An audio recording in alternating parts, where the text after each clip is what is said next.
Hello, my friends. It is Monday, September 23rd, and there are a lot of critical updates. There's nothing like big, like this big explosion or that big attack, but there's a lot of little things that you need to be aware of. 1,330 Russians off the battlefield, 16 tanks, 30 armored fighting vehicles, 81 artillery systems, 79 vehicles and fuel tanks. 1330 is on the moderately high side for the last, since the beginning of the summer. Okay, let's look at how many drones were shot down last night. Well, okay, the Air Force reports on a small missile and drone attack. 3 out of 4 Shahed drones were shot down. An additional one landed due to electronic warfare measures. Now, that would make me normally uncomfortable because when the Russians do this, they're saving up drones for a big attack. And if you see multiple days of very few drone attacks, then that usually is coming down the pike. But there's a different factor here that's happened, and I think that might account for why the drones are not being sent in the same mass as they had been. The losses that Andrew Perpetua could identify, it's about 3 to 1 the day before yesterday, and about 1 to 1 yesterday. So that's where we are with his tabulations. Russian troops carried out 6 strikes on Zaporizhzhia with guided air bombs. That's what I was talking about. In favor of, instead of drone attacks, these guided air bombs are doing the damage that the Russians are trying to do. 16 people were injured as a result of the Russian attack on the center of Zaporizhzhia. Number of wounded in Kramatorsk has risen to 6. Regional police said among them is a girl born in 2008. 4 apartment buildings, 6 civilian cars were destroyed in total for the day in the Donetsk region as a result of shelling by the aggressor. Killed 3 people, 10 wounded, the police said. 105 residential houses damaged. That's like just every day in Ukraine, the same kind of nonsense. Again, the glide bombs in Zaporizhzhia, a city of 750,000, 7 bombs targeted the city, leaving 23 victims. And I think that's they're just changing out how they're attacking here. It doesn't mean they're not going to continue to use drones. They will. It's just a change of pace.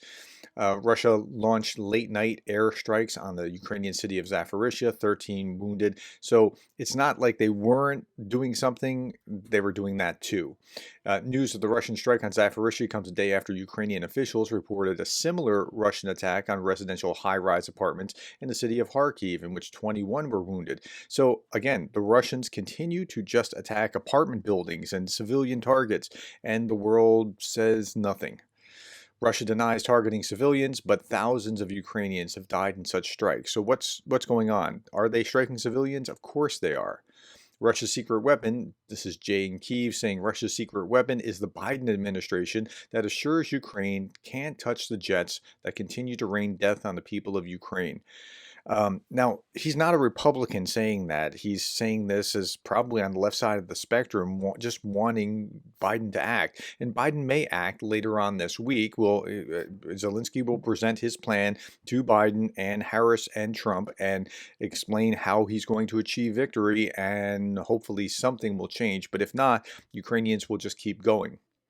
In the Ukrainian northeastern region of Kharkiv, Russian forces have advanced westward from Pishkani village. They now occupy a small salient of 3.5 kilometers from the Oskil River. It's likely that the Russian forces aim to reach the eastern bank of the Oskil River to use it as a natural defensive barrier and set conditions for future operations. So that's what's happening in the north by Kharkiv.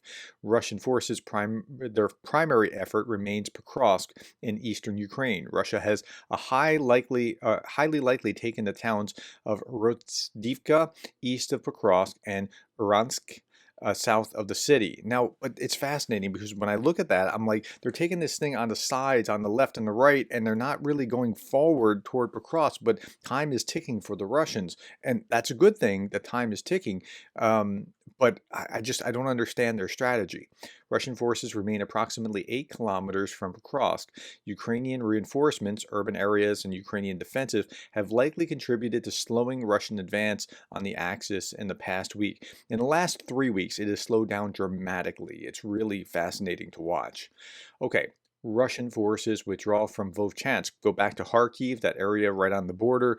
Ukraine captured the aggregate plant after months of intense fighting, which gave Ukraine fire control over northern Vovchansk, forcing Russian troops to withdraw. So I've heard this before, so let's continue to watch this and see if this is actually going to stick. We'll see how this works. Now, this was a strange one because I'm looking at this and I'm hearing what he says, and who it is deeply credible. This is Anton Gerashchenko. He's talking about what he's picked up from Telegram. Quote, this is Russians talking now. Quote, they were some strange, almost invisible drones. They managed to break through our air defenses. As a result, we lost 2 S-300 systems in Dzhankoi area. 3 military men, unfortunately, were died. Reports of a Russian Telegram channel about yesterday's events in Crimea, waiting for more information. But I can't find anything. Zippo, nada, nothing, nil, nothing about any S-300 being attacked in Dzhankoi in Crimea. So I don't know. Perhaps we'll hear something about this tomorrow, but at this point, just hold on and don't put this in the plus column. Okay, Ukrainian armed forces have also torn through yet another section of the border with Russia's Kursk area, so they're giving Putin a little bit more of a headache in that. Now, here's what Russia has to do. They have about 300,000 casualties to overcome to backfill last year's losses, plus the 180 that are prescribed that are new. So almost actually more than 500,000 that they have to backfill. So Russian sailors from the Admiral Kuznikov aircraft carrier have been sent to fight in Ukraine. Sailors have been sent to fight on the ground like soldiers. According to Forbes military analyst David Axe, the aircraft carrier has not been on active duty for 8 years, and it is increasingly unlikely that it will ever go on duty. So this might be part of the story of corruption that's going on within the Russian military as well. It's a startling revelation that underscores the Russian army's manpower crisis as Russia's wider war on Ukraine grinds toward its 31st month.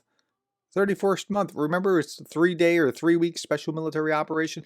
31st month. And also underlies the decrepit state of the Russian Navy's biggest warships, most of which are Cold War leftovers.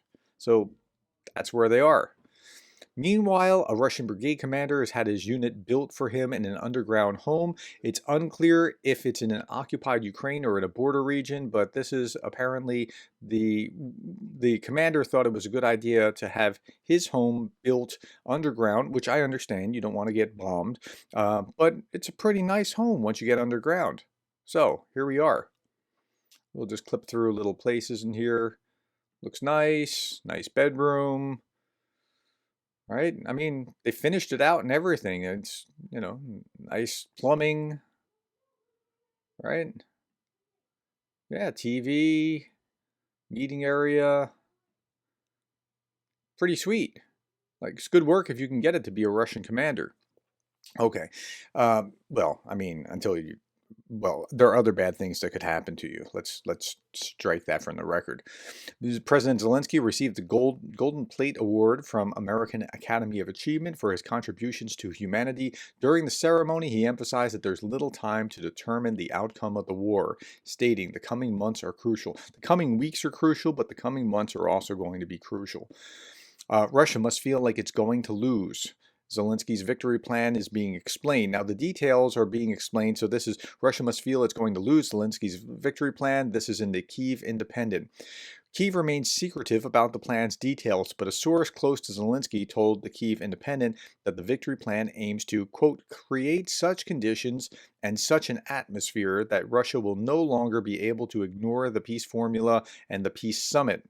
The problem is, to get to that point where we have any sort of peace negotiations, Russia must feel like they're going to lose, and we're not there yet, says Representative Jimmy Panetta, a Democrat on the House Armed Services Committee in Congress, who told that to the Kyiv Independent. That's right, they must feel like they're going to lose. Andrew Perpetua was exclaiming some of his frustration. It's so frustrating to watch everyone involved in Ukraine make the same stupid mistakes over and over again without ever learning from the past. Ukraine, the US, Europe, everyone involved, none of them show any capacity for basic learning. Like, we keep doing dumb stuff, but hopefully we'll get over some of that dumb stuff this week. But meantime, drone innovation is not dumb stuff. Drone innovation in Ukraine is now surpassing even the wildest expectations. This is a drone carrying a drone. This is like a dog-like drone that has a camera on it. You saw one with a flamethrower the other day, right? Into the combat zone, right? How about that? Now, go forward and do good. How about that? Wow. Okay. Now, last couple things I'm going to show you. Last week, I just jokingly put out a poll that said, RT says, this is the best poll I've ever seen. Yes or yes? And it turns out 61 to 39 said yes, to 39 saying yes. And then I saw this. This was Darth Putin said the latest episode of The Bunker with Darth is out. We will show how the law works in a dictatorship. Tweets of the week and take audience questions. Like and subscribe. And then said, we're thinking of doing a live stream. Yes, or all hail Darth, or send me plutonium. So we're going to say yes. Right. Okay, so there we are, my friends. Thank you for your time. Thank you for the likes, the shares, the subscribes, and thank you for being the kind of person that cares about Ukraine.